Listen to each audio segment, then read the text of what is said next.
Yes, people, the Galaxy S24 Plus and S24 is here.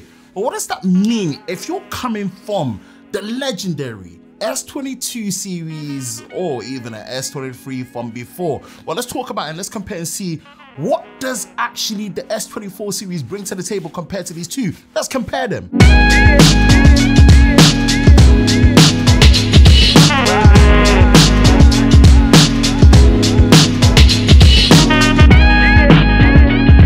Now, of course, this is mainly going to be focused around the S24 Plus and the S24. I'll be mentioning the S24 as honorable mentions underneath these devices, but definitely it's going to be the Plus model because the Plus model has had some refinements that really bring it back to form, but something else is back where we kind of weren't expecting to see anytime soon, but we're going to talk about that a bit later. But let's compare them. When we look at what we're seeing, there is now a stronger armor aluminum that they're using. The design is slimmer as well as still rounded and flat at the same time to make it better in hand. But what I really like is the front display. The bezels are really slim and symmetrical, and actually that in return has allowed it to have a bigger display at 6.7 inches. Now, if you actually remember the Galaxy S23 Plus and S22, they had a 6.6 inch display, and it was the S22 that started off that symmetrical slim bezels.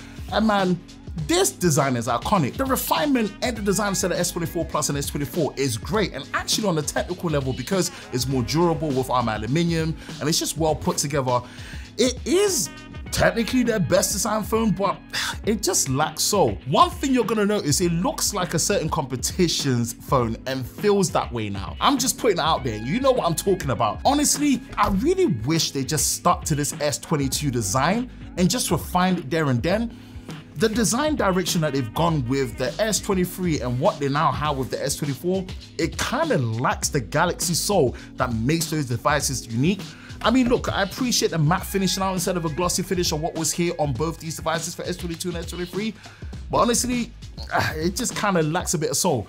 And when you do get to feel it, experience and use it, you will know exactly what I'm talking about. So let's just put it out there. Great design, but it lacks the soul and character that makes it a Galaxy S series flagship. Next is the display, and this part here for the S24 Plus makes me so happy because I've said it, by principle, as much as the display experience on the S23 as well as the S22 Plus and even the S21 Plus was actually okay and fine for a 6.6, 6.7 inch display. By principle, the cost of these devices at $1,000 and £1,000 in euros, nah bro, you gotta have QHD in there and still maintain the 120 Hz that it's able to produce.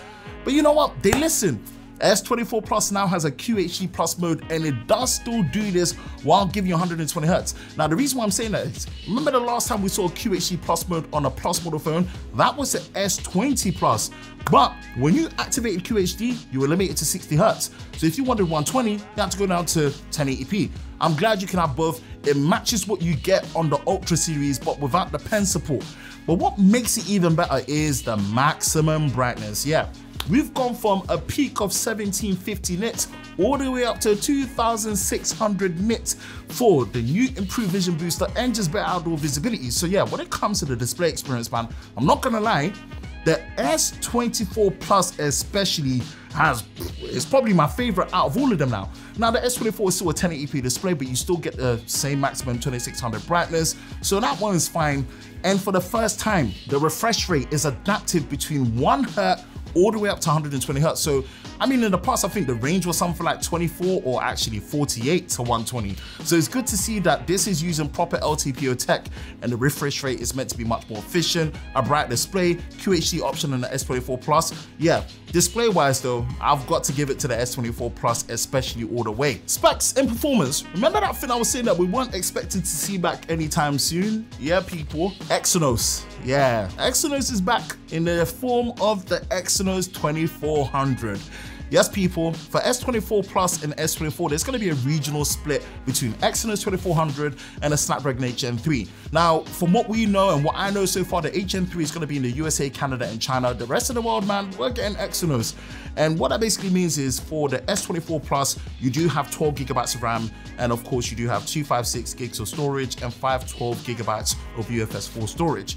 When it comes to the S24, on the other hand, yes, you've got 8 gigabytes of RAM across the board, 128 gig, 256, and 512 gigabytes of storage. I don't know if they're gonna do that same storage split between UFS 3.1 and UFS 4, depending on what storage you go for.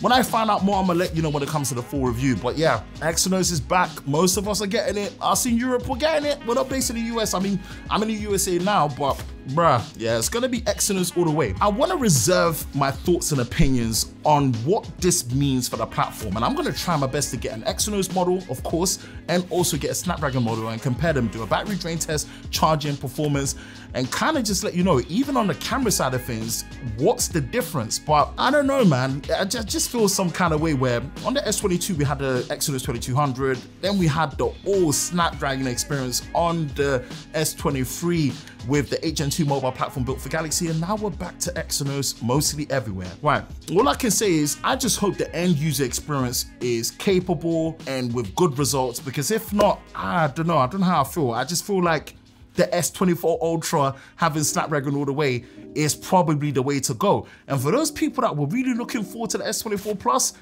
I don't know, this might potentially be a shot in the foot, or actually, it still might work out. Let's wait and see.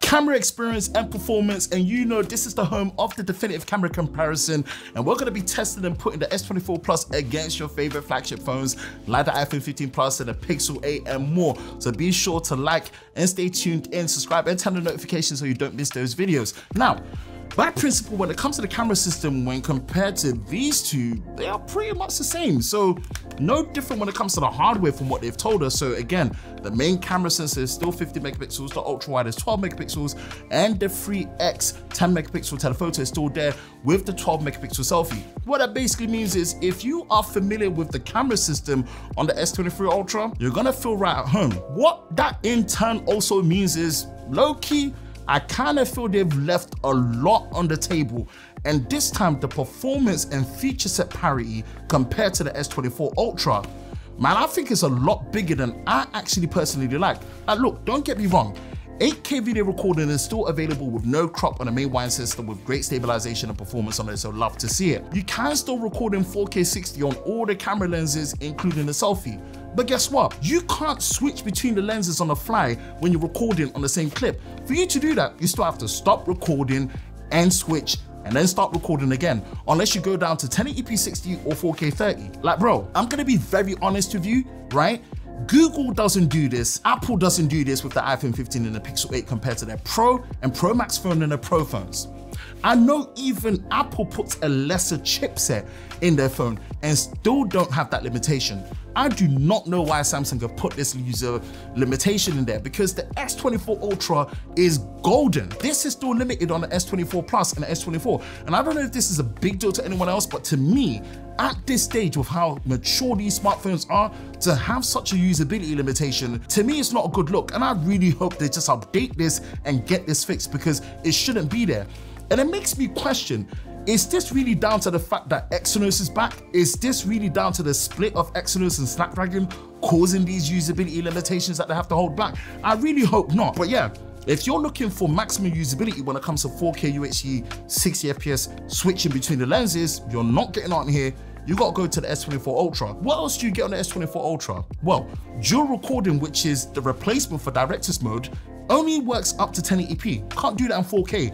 That's for the S24 Ultra. If for some reason you were looking to do 4K 120 in a new Pro video mode, yep, you're out of luck. That's still for the S24 Ultra. Let's put it this way. The camera system on the S24 Plus and S24 is still gonna be good, because if you consider against the iPhone 15 Plus and the Pixel 8, within that price range, yeah, you are actually getting a dedicated 3x zoom, whereas they use an ultra wide and a wide. So there's more flexibility and it's still a very powerful complete package. But bruh, the usability shouldn't be limited. I'm not asking for 8K on a zoom. It's a 10 megapixel sensor, right? I'm not asking for 200 megapixel sensor on the main wide. No, but usability should not be limited, even if the platform is slightly different. It's a generational leap. Usability should be improved. I hope they listen. I'm putting it out there, and I hope, you know, other people talk about it. But yeah, that's kind of the camera experience at the minute when it comes to the Galaxy S24 series. Yes, software-wise, they've got things like the instant slow motion mode, which I really like.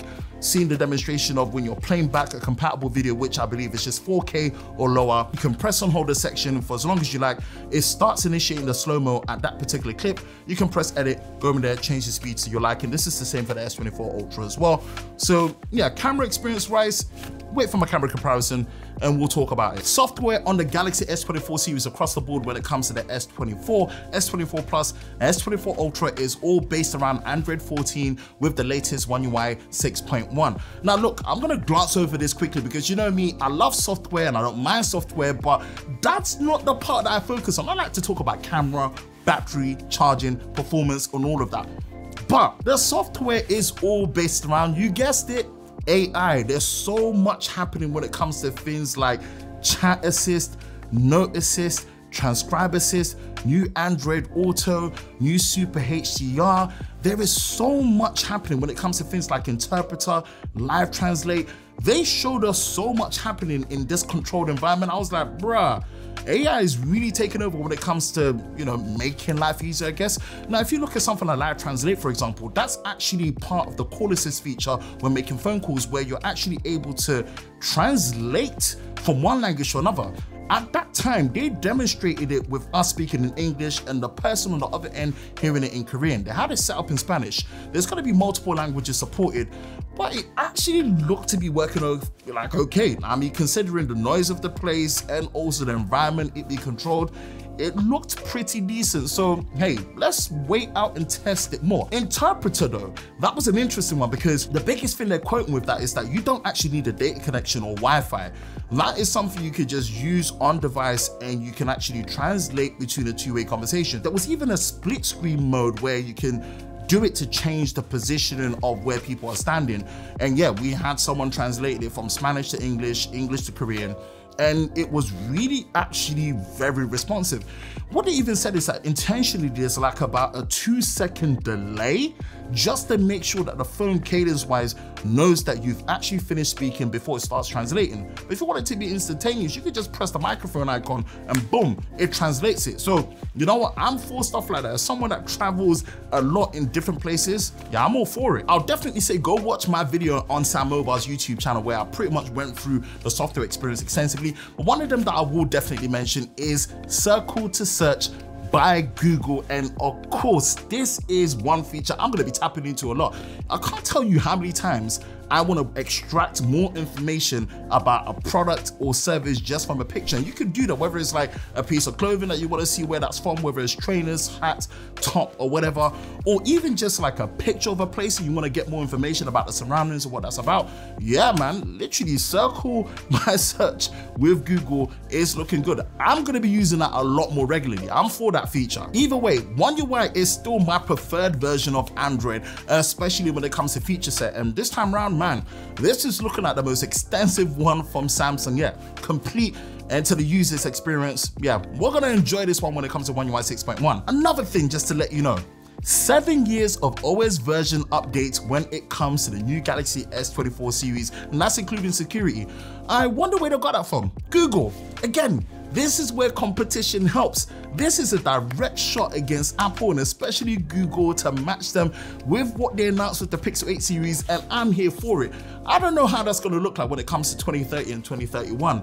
All I'm saying is, longer support makes these devices worthwhile, and 7 years of OS version updates with security is a definite thing on the S24 series. Battery-wise, the Galaxy S24 Plus is packing a 4900 mAh battery using Samsung Super Fast Charging 2.0 wire charging with their 45-watt charger and 5-amp cable, 15-watt wireless charging and wireless power share. And when it comes to the S24, it is using a 4000 mAh battery, 25-watt wire charging with super fast charging 1.0, and also 15-watt wireless charging and wireless power share. Now, the S24 Plus actually has the biggest battery so far in a Plus model phone, and the only other phone that came close in the battery size was actually the S21 Plus at 4800 milliamps if I remember right. So it was great to see a super large battery in the Plus model, and I believe that's gonna match what we're getting on the Ultra. And if you've got the right chipset and the optimization, it might actually give you a better battery experience than the Ultra and the best on an S series flagship phone yet. Now, I can't wait to test that one. but only if, I guess, the chipset allows it and the optimization is there. So let's wait and see. For pricing and availability on the Galaxy S24 Plus and S24 Ultra, definitely check the description so that you know when it comes to things like pricing and availability and what I have it there. I will say this though, is it point of concern to really be, I don't know, worried about the return of the Exynos chipset with the 2400? Is it something that's gonna work well, or should we actually wait, see what it's like, because we might be celebrating by how good it is? I don't know, man. Let's just wait until the full review, until we have everything in there. What's your thoughts? Let me know in the comment section below. That's it for me, Ben from Lover of Tech. If you enjoy videos like this, you know exactly what to do. Hit that like button, hit that subscribe button, hit that notification bell so you're part of Team TLS, the Tech Level Squad, so you don't miss any future videos on the channel. I hope you're all safe during this time. We'll catch you in the next one. Peace.